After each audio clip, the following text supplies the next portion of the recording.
Hey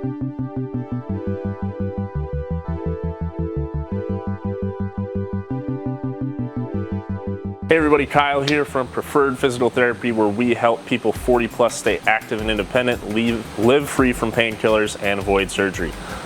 Today we'll be talking about back exercise here to help stabilize the core. I want you to think of this exercise as a back brace, one that loops all the way around your stomach, your torso, and your back, while giving you stability to move through the day free of pain.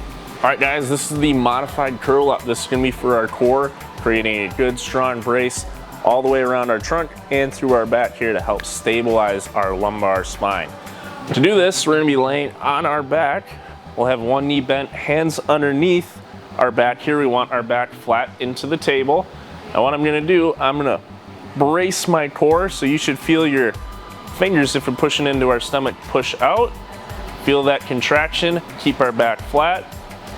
And then I want you to imagine a string on your forehead going up to the ceiling. You're going to lift your head barely an inch off the table while you're maintaining this abdominal brace. So I'm pushing in, raising my head, holding this for 10 seconds. Hope this exercise was helpful, guys. Let me know if you have any questions with it. Remember to do this for at least 10 reps, 10-second holds. Remember to leave a comment or subscribe, check out our website, or give us a call. Hope this is helpful.